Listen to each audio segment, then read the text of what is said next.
Quick disclaimer, I am not a medical professional of any way, shape, or form, and nothing that I say in this video should be taken as medical advice. I'm going to do a quick recap of some important points. First, all carbs turn into sugar in the system. Some are slower, some are faster, but the end result is always the same. They will all turn into sugar. Insulin is the hormone that transports the glucose or sugar out of the bloodstream and into the cells to be used for energy or stored away as fat. For a type 1 diabetic, their system produces little to no insulin. For a type 2 diabetic, their cells have stopped responding to insulin. I'll post a link to my other video discussing this in more detail. So, topic today is metformin. Our systems are set up to respond a certain way to the foods that we eat. Over time, the system can be damaged by an overload of foods that cause problems. We can remove the foods causing these problems. We could continue eating them and hope for the best, or we could take a medication that introduces a new way of doing things to our system. Metformin is one of those medications that is meant to try and reduce the damage by restoring the body's response to insulin. It does this by reducing the amount of glucose produced by the liver and by decreasing the amount of glucose absorbed by the stomach and intestines. The side effects include nausea, vomiting, diarrhea, stomachache, loss of appetite, and vitamin B12 deficiency.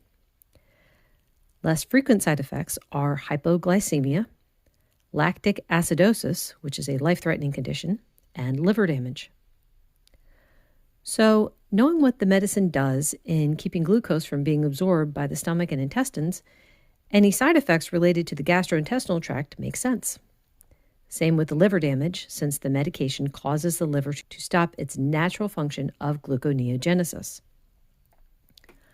What bothers me is that this medication is stopping the body from doing something it would do naturally. I understand that it's to help the patient get their blood sugar under control, but wouldn't it be better to remove the foods causing the blood sugar to run high rather than forcing the system to do something it's not supposed to do? I was trying to find out what the long-term effect of taking metformin would be. The main issue that popped up was B12 deficiency. That might not sound like a big deal. We could just take supplements. But if it's not caught in time, it can cause anemia and neurological damage. Another site suggested that they are questioning if it can cause memory loss or nerve damage. That's pretty scary considering that type 2 diabetes can cause nerve damage on its own. In the description, I'm including links to all the information and one additional link that lists all the side effects. The common side effects like nausea and any other GI problems, and the uncommon side effects like nightmares, ovulation in premenopausal women, and drunken behavior. I'm a firm believer in making informed choices, but I feel so many people are so desperate for help that they don't question whether a medication is going to be beneficial or detrimental to their health.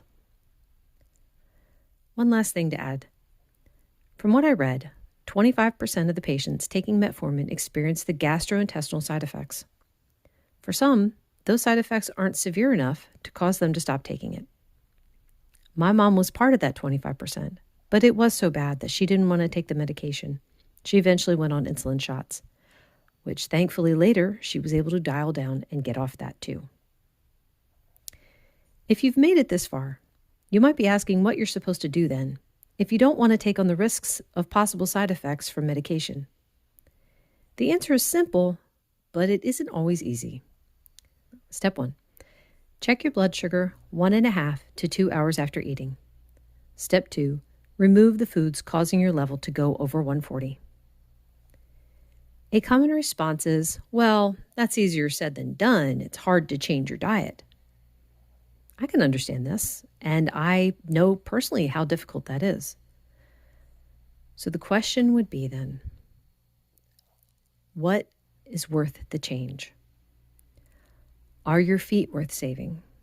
What about your eyes, kidneys, heart, and liver? In order to make a change, you have to choose something to motivate you. I hope you'll choose your health. Thank you so much for listening. Bye.